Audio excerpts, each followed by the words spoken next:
விஜய் வந்து சேஃப்டியா வீட்டுக்கு போனதை கேட்டதும் காவேரிக்கு ரொம்ப சந்தோஷமாயிருது. அப்பாடா ஒரு வழியா சேஃப்டி ஆயிட்டாரு. சே இந்த பிரச்சனை எப்பதான் முடிய போகுதோ. இந்த வெண்ணிலா தானா கீழே விழுந்தாலோ இல்லை யாராவது பிடிச்சி தள்ளிவிட்டாங்களோ அந்த பழி எல்லாம் விஜய் மேலதான் வந்து விழுகணுமா?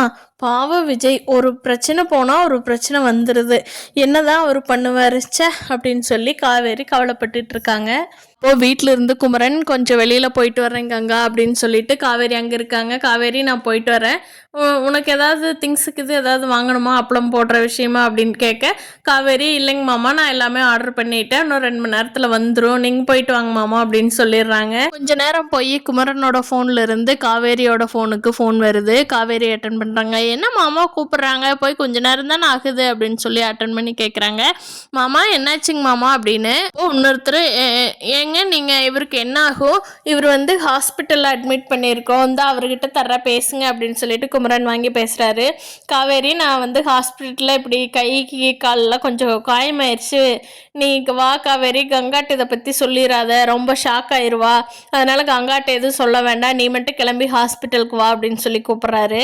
காவேரி கங்கா கிட்ட அக்கா எனக்கு ஒரு அர்ஜென்ட் வேலைக்கா இருந்தா அப்பளோ விஷயமா கூப்பிட்றாங்க, இந்தா இப்போ போன உடனே வந்துடுறேன்கான்னு சொல்லிட்டு அவசர அவசரமாக கிளம்பி ஓடுறாங்க. ஹாஸ்பிட்டலில் போய் பார்த்தா குமரன் வந்து நடந்ததையெல்லாம் சொல்கிறாரு.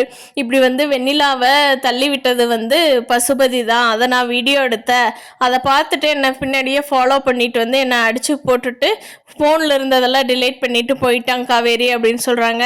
மாமா ஒன்றும் பிரச்சனை இல்லை, நீங்கள் நல்லா இருக்கீங்களா, ஃபோனெல்லாம் ரெக்கவர் பண்ணிக்கலாம் மாமா, நான் அதுக்கான ஏற்பாடு பண்ணிடுறேங்க மாமா, மாமா உங்களுக்கு ஒன்றும் பெரிய அடியெல்லாம் இல்லை காவேரி நான் நல்லா தான் இருக்கேன் அப்படின்னு சொல்கிறாரு குமரன். காவேரி வந்து நிவின் கிட்ட ஃபோன் பண்ணி இப்படி ஃபோனில் இருக்கிறதெல்லாம் ரெக்கவர் பண்ணணும் நிவின், உங்களுக்கு தெரிஞ்ச கடை ஏதாவது இருக்கான்னு கேட்குறாங்க. அதுக்கு நிவின் ஹெல்ப் பண்ண போகிறாங்க. பார்க்கலாம் ஃப்ரெண்ட்ஸ், வெண்ணிலாவோட மாமாவோட வாக்குமூலம் கொடுக்க வச்சு பசுபதியை போலீஸ் கிட்ட காவேரி மாட்டி விட்டாங்கன்னா மட்டும்தான் விஜய் வந்து வெளியில சுதந்திரமா இருக்க முடியும், இல்லைன்னா அது வரைக்கும் விஜய் மேலதான் இந்த பழி இருக்கும்.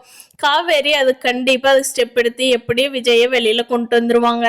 இந்த வீடியோ பிடிச்சிருந்தா லைக் பண்ணிக்கோங்க, நம்ம சேனல் இன்னும் சப்ஸ்கிரைப் பண்ணாதவங்க சப்ஸ்கிரைப் பண்ணிக்கோங்க. தேங்க்யூ.